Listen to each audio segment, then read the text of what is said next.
This is part 2 of Boss Mama's Kitchen, food truck company owned by Jen. What an incredible journey. If you haven't watched part 1, make sure you check it out first. The link is in the description below.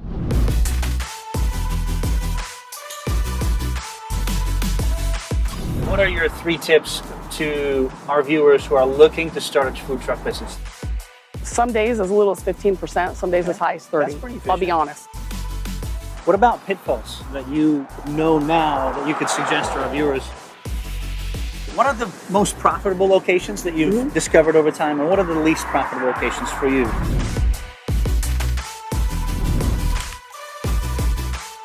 What's the key to growing your sales year after year? And tell us about your break-even point. Growing the sales really is just getting out there and being a part of anything and everything. And Does that mean growing locations as well? Yeah, growing locations, but the one thing you also have to watch too is you got to watch your finances, because what you'll find in this industry is everybody thinks that you make a ton of money, so they want a part of it, right? And I understand that, you know, when events happen and things of the sort, no matter what it is, wherever it's a community event, state event, whatever, those aren't free, right? I mean, we all know things cost money to put on, you gotta pitch in, you gotta give back. But you have to find out where you're, as a business owner, as a truck owner, where are you gonna draw that line of what you're gonna pay to be somewhere, right? For example, I had one event coordinator reach out to me a few months ago and wanted me to pay $800 to be a part of an event. So just for you to show up. Just for me to show up. They wanted me to pay them $800. And with all due respect, that $800 plus my wages, plus my food costs, plus my propane, plus my fuel, shop time, everything else, adds up really it's quick. in the negative before I even open that window. And that's what we have to think about. And it's not that I don't respect the fact that it costs money to put events on, but trucks are not a cash cow either. Right? Like we just can't do that. And it's not that I don't want to be a part of something. We can't put out that kind of money.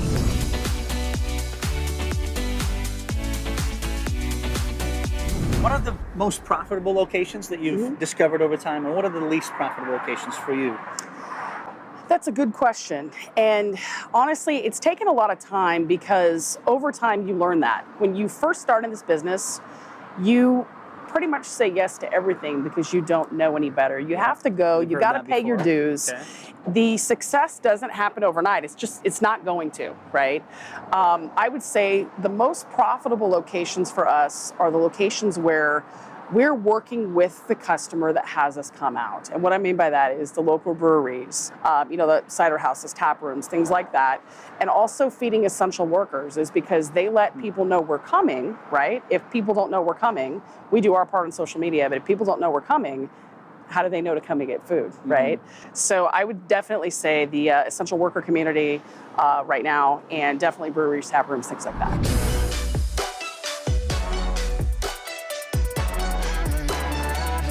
Basically, I talked to a few people I knew in the industry, and they said go to Kent Trucking. So I went to this company in Kent called Kent Trucking, and they basically just have retired fleet vehicles that they buy, and then they buy them used, and they make sure there's nothing wrong with them, and then they sell them for people like myself, right? So I got the truck, and then Bar Green Ellingson was really a one-stop shop. If you can do that, that's great. If you also know someone who's a builder that can build trucks, you can do that and save yourself a little bit of money, right? Orders flying in? I always, yes. As far as bartering goes, it was a one-stop shop. I wrote one check. I literally dropped the truck off, and like 6 months later I had it back, and it was all done, started up and ready to go. Everything was finished. L&I approved. Everything was done, right? Like it was all done. But hence why you're paying more money. Right. Half of me says if I could have changed that at the beginning, I should have spent a little less. But the other half of me says it was done right. And I've never had to worry about anything other than, you know, normal oil changes, and like I just had to put tires on, right? But the tires on this truck, like maintenance is something you have to think about this when you have a truck, because maintenance can get up there if you don't maintain the truck. I'm on top of stuff, right? But like the whole truck just needed new tires. Tires for this truck was $3,000. I had to replace the generator. Luckily, my mechanic is amazing.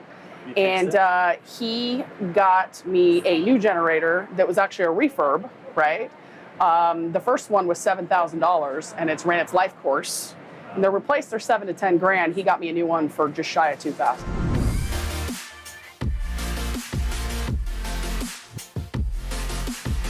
So for people watching, and if they find themselves in a spot with COVID, economy, etc., saying to themselves, I don't have any business, what would be your suggestion on what to do today to make it happen, to change that situation? What would be the first couple steps you do? There's a couple of things I would do. I would definitely, well, it just depends on what state you're in. Like here, one of the biggest support systems I've had here since day one is the Washington State Food Truck Association. Okay. They have been huge for me. Yes, and every state has one, right? The Food Truck Association has been great because if you go online, you can find locations that are available for business that you can go and park at, that the association has set up, right? Okay. Another thing is obviously talking to your business community, right? Number one. Number two, working with the Chamber of Commerce, right? Okay. Talking to your peers. Yeah, talking to your peers. Where you're going, what are you doing, right? You got to figure out how to be proactive. Find something like, for example, if there's an empty parking lot or a business close by where you're at or by your commissary or something like that, that a lot of traffic, ask permission to park there. That way you can use the restroom and all that, right? Because it's a puzzle, right? Yeah. So I would definitely do that because you have to get out there, because if you sit idle, you're just not going to make any money. It sounds like you just have to have a lot more conversations than what you did before. Exactly. And to as many. And the other thing is that, you know, what we do, obviously financials are important, right? Some days for me, it's not always about the money. It's about the people. It's about what we're doing. There's things that I've done that I know I've lost money on, but it's helping the community, right? It's helping an organization. It's that, right? So not every day is perfect, but we're okay, right? We're okay. We're working together. We're making things happen. I love the optimism.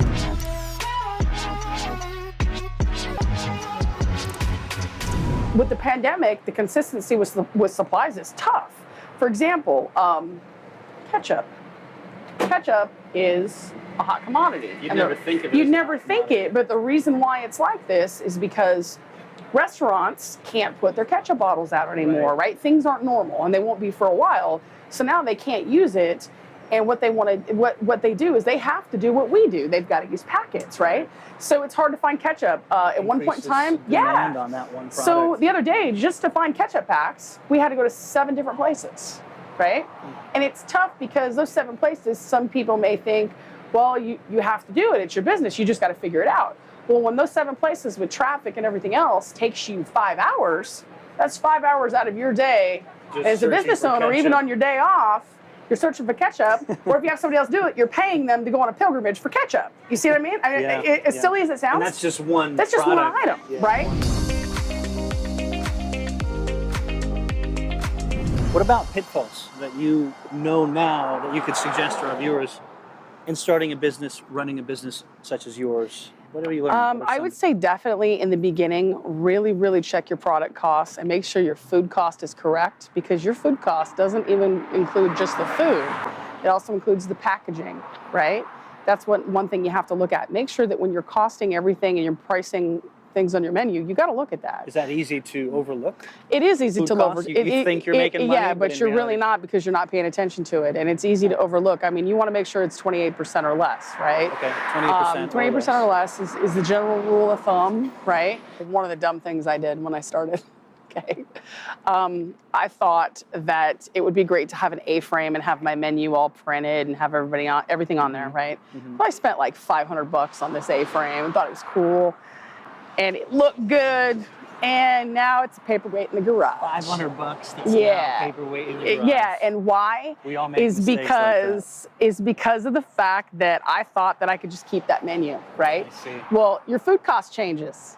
Things change. You have to have something adjustable. That's why I actually print it and pop it in the windows, because my windows, that's another thing too. Simplicity. The design of the truck, I love the design of the truck, but the windows don't hold a normal menu because of how they're divided. So I have to actually have it printed and then put it out there, right?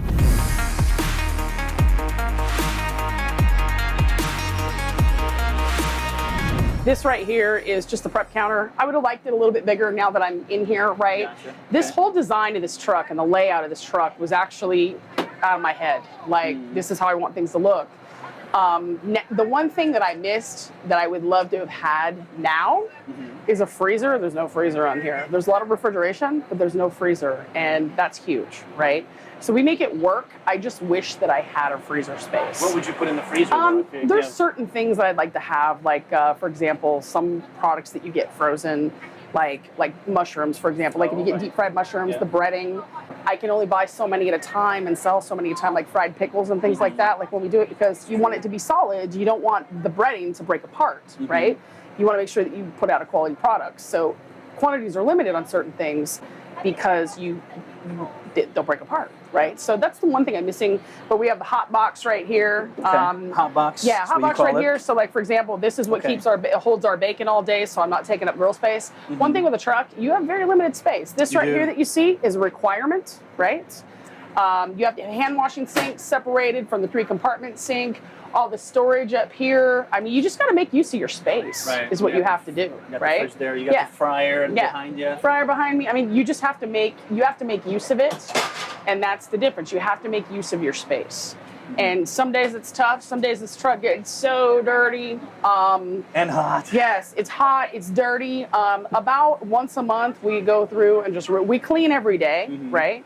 But we go through and do a deep dive about once a month because we work so much. It's like when you're doing 6 days straight, mentally and physically, you can't take day 7 to take everything out and all that, right? So about once a month, we go through and we just do a good scrub down.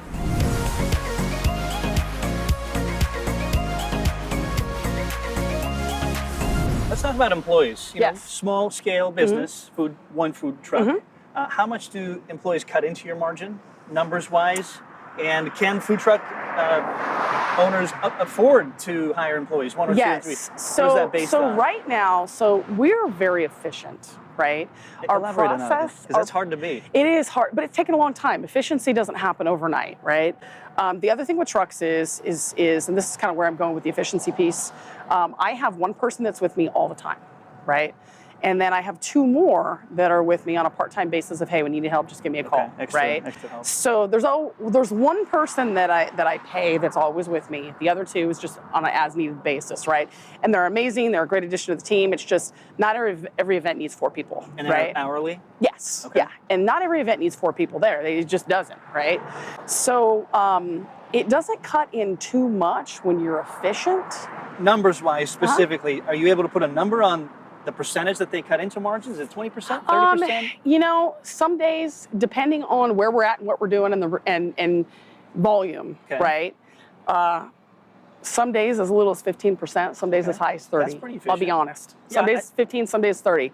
And the first couple years I learned, right? And we've gotten better. Last year was a lot better, right? But this year we're actually doing well because it's 90% of the time it's 2 of us, right? This Friday, the location that we're going to tomorrow night, there needs to be 4 of us. Gotcha, so there'll be a lot more. So, but we've also know by trial and error.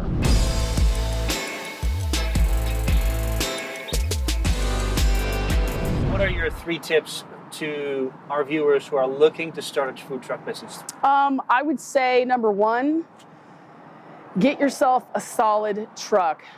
Don't buy a bucket. Whatever you do, not buy a junk truck just because it's cheap. So bucket. Don't do that. Don't buy a cheap truck. Don't do that, because this truck is going to make you money, right? The truck pays your bills, and if the truck is broke down and you're out of commission, there's no money, right? Just to give you an idea, this truck itself, it's a Cummins diesel. Gas mileage is stellar. I recommend a diesel, right? The truck wasn't cheap, but I don't have troubles. Second, have patience. And what I mean by have patience is things aren't always going to go your way. You know, your staff is crucial, but not everybody learns the same way. Not everyone does things the same way. Have patience, right? Your staff is a part of your family here on this truck. Treat them right, right? It's all about the customer. Absolutely. And thirdly, really, your menu is important, because I can tell you too, food-wise, you know, for me, there was a lot of things I wanted to do on here. Like, for example, if you look at the wrap on the side of this truck, it says milkshakes. Right. That was a fail, right? Think your ideas out. And that's definitely something that, one of the 3 tips, you have to think your ideas out, especially when it comes to food. And I know that's really a complex answer, but just because you think it's a good idea doesn't mean the functionality in here is a good idea. Like right now, I don't know what I would do if I had a machine in there because I don't have enough storage for it. I thought the little storage counter underneath the machine, the fridge storage underneath the machine would be enough. Absolutely not. There's no way. People love milkshakes. They love milkshakes. I love milkshakes. I mean, I'd love to have it, but in a way it worked out for a reason, if that makes sense.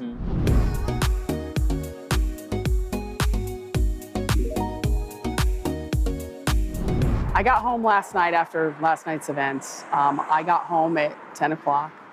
I left my house this morning at 7.